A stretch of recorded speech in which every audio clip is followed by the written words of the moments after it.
Chapter 21. Rena was in the back seat, half listening to one of her audiobooks, half listening to the boys who were up front talking business. It was 9 in the morning, and they were a half hour away from the Wolf farmstead. It was a pleasant 40 degrees outside with a blue sky and a shining sun. Peter was driving while Tyler drummed the dashboard nervously with his left hand.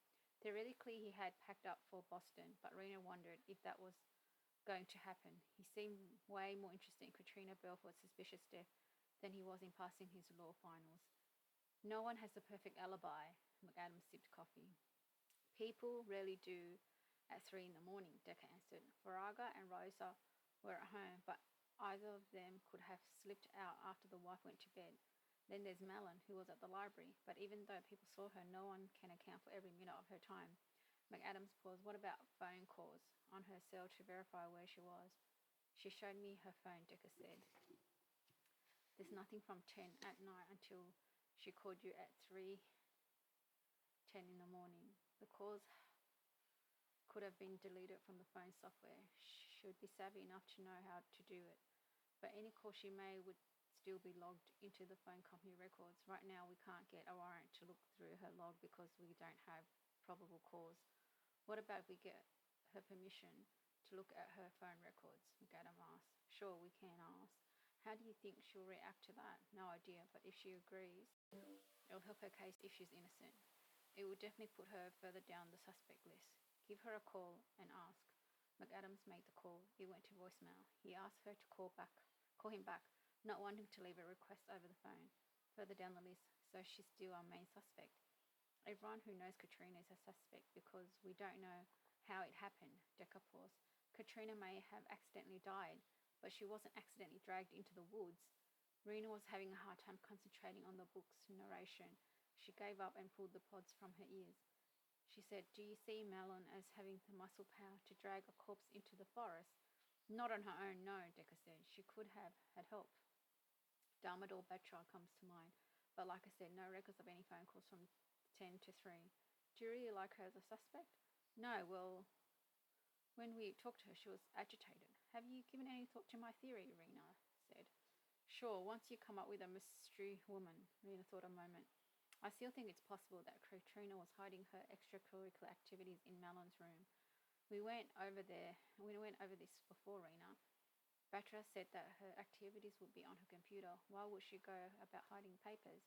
Maybe it wasn't papers, McAdams said. She could have hidden a memory stick and then erased her files so there wouldn't be any records of them in her computer. Memory sticks would be impossible to find. What's troubling you, Peter? Rena asked. I'm just thinking it takes me a while to integrate all of your suggestions. Then Decker said, everything that you two have been saying makes sense. But for some reason I keep thinking about the so-called suicide note, McAdams said, written on a keyboard that had been wiped clean. It's still speaking to me. What's it saying to you? Rena asked. If you're faking a suicide note, why make it sound so personal? From what we've discovered about Katrina, she doesn't seem to have much in the way of personal connections. That's why it was a very badly forged note, McAdams said. I have to agree with Tyler, Rena said. It doesn't sound personal to me. It sounds like stock words for a fake suicide note. McAdams said the murderer was attempting to make the death look similar to Eli's suicide. The whole thing was completely staged. I agree, Decker said, except Eli Wolf didn't leave a note. Why bother with it at all? And why bother saying the pain is too much? Katrina seemed to be pretty well put together, but she was doing something behind the college's back, McAdams said. Maybe Rosa found out and was going to expose her, Decker said. Her murder would make more sense if she was threatening to expose Rosa or someone else. No one spoke. Decker said Katrina had to have some kind of personal life. Some people live for work. Rena smiled. Maybe her work was her life. I'm certain she was hiding more than her sideline with the hedge funds. Mike Rader has a tech guy coming into the station house around noon. He's going to attempt to recover everything on her hard drive. I want to read her personal correspondence, anything to tell me why someone would want to murder her. McAdams made a face. I'm still puzzled. Why you're so interested in an obviously a frauded note. Why you think it's the key to her personal life. It seems almost like a throwaway, and maybe it is. McAdams said, just remember what they say about hearing hoofbeats. You think I'm hearing zebras instead of horses? It's just something to keep in mind, McAdams said. What do you think, Rena? Decca asked. Could be Tyler's right, Rena said. Then again, perhaps you live on the savannah. In that case, hearing zebras would make total sense. While Ezra and Jacob Wolf were outside repairing the lambing shed, Ruth Ann had set the table with a spread, fruit, nuts, cookies, and coffee. She couldn't quite decide what to do with her hands. She elected to stick them in the pockets of her apron that covered her brown dress. Her blonde hair was pulled back and her face wore an expression of resigned sorrow. The coroner called us. You didn't have to come all this way, but it was gracious for you to do so. Decca said, I want to tell you how sorry I am, face to face. Thank you. She busied herself in pouring coffee. I've been thinking a lot these past few days. I think she took a deep breath and let it out. It's all because of the accident. It did funny things to his head. Decca nodded. Ruth Ann smiled. Please sit. After you. Only for a moment. The woman sat down. Ezra and Jacob should be in soon. I need to prepare their lunch. Not help with Need help with that, Rena said. Sure, another smile. We can catch up. She poured herself a half cup of coffee and sipped good. Then she picked up the fruit tray. Please. Rena picked a bunch of grapes and placed it on her china plate. Thank you. Charlotte took her coffee. I don't think we've met, Mrs. Wolf. I'm Detective McAdams. I also want to tell you how sorry I am for your loss. Thank you, she paused. We live in a very tight-knit community. Everyone has been very kind and helpful. To my surprise, no one, she wiped a tear from her eye. Everyone's been remarkably non-judgmental, especially because suicide is a sin. Eli's death is a loss for the whole community, Rena said. I'm sure that they care deeply about your family and Elijah. I'd like to thank you. I like to think so, yes. I'm not a religious guy, McAdams said. I come from a privileged background. By all rights, people like me shouldn't have a care in the world. I don't know how many times I've seen the rich and powerful just hanging by a thread. We're all fragile creatures, Mrs. Wolf. Ruth Ann nodded and wiped away another tear. Keep kind of you to say. At that moment, Ezra and Jacob Wolf showed up. The two men took off their boots, placed them on a mat, and hung up their heavy jackets. Ezra quickly disappeared into the house, so Jacob spoke for both of them. We need to wash up before we eat. Be back in a minute. I'd better get lunch ready. Ruth Ann got up from the table. I'll come with you, Rena said. Once both women were gone, Decca gave the kid a pat on the back. What was that for? You've come away in the empathy department. You've come away in the empathy department. This is just a sad case, he paused.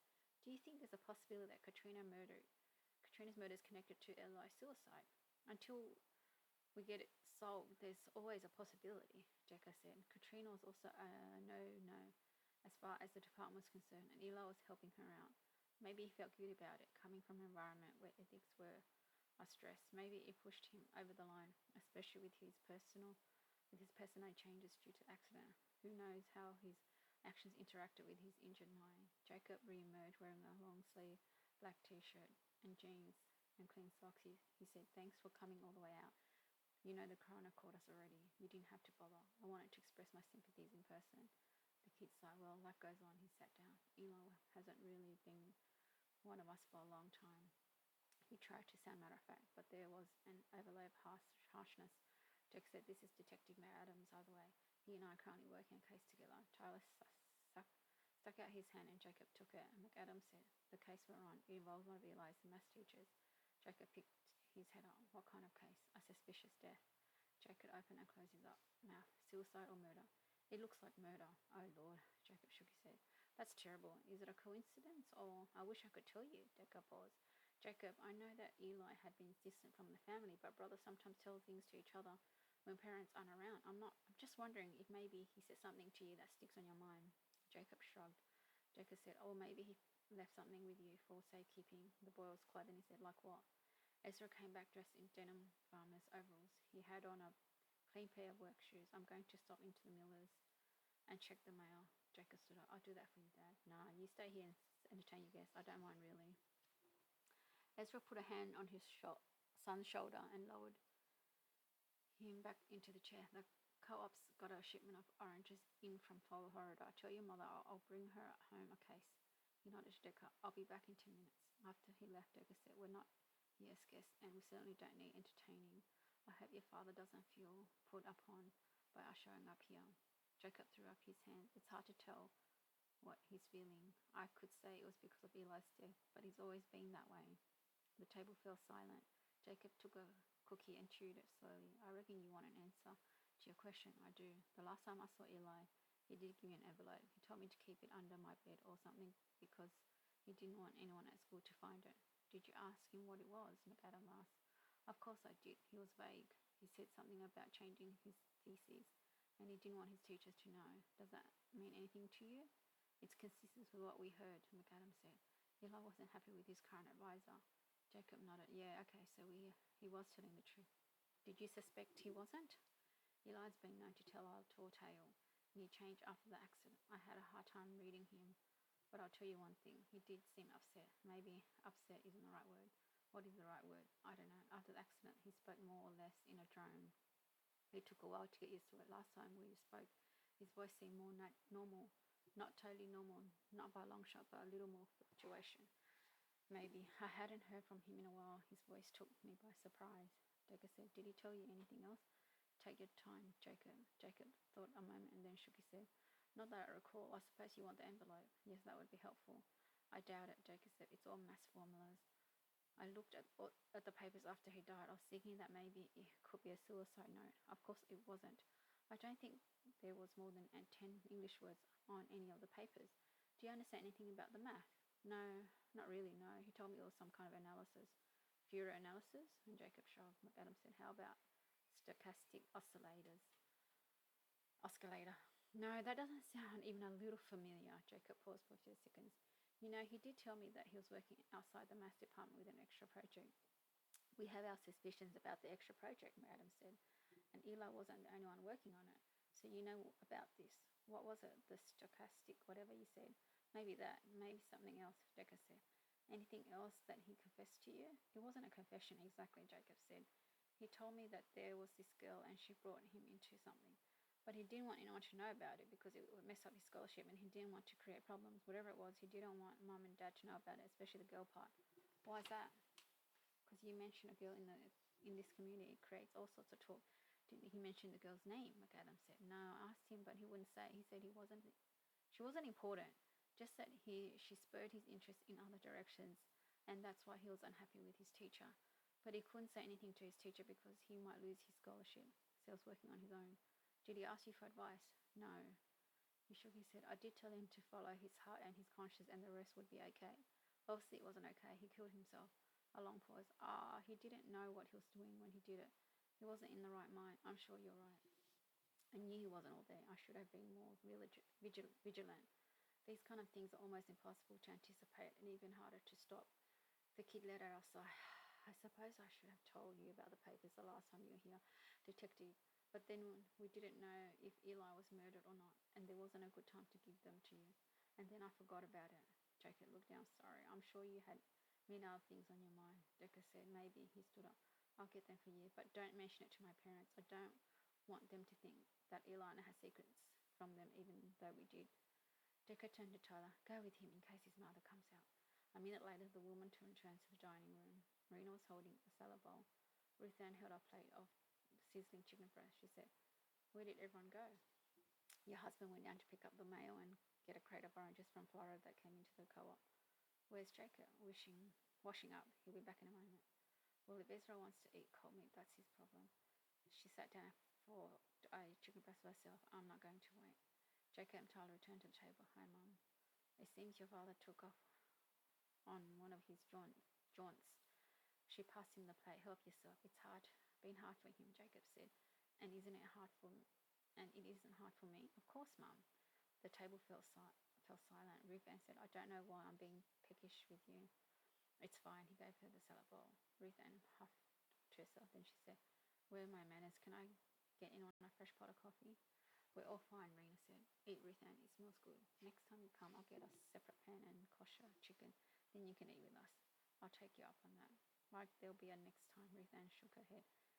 This wasn't exactly a social call. Rena leaned over and looked the faded woman in the eye. My husband and I just moved into this part of the country a little over a year ago. I will take any friend who wants me as long as you reciprocate and come down to visit me. I don't think I've left this area in over a year. Well, maybe it's time for a road trip. You're an hour away from me. I just have so much to do. She looked at Rena. Why don't you come up in the fall when it's jam time? Do you do jam? I do jam. Ruth Ann smiled.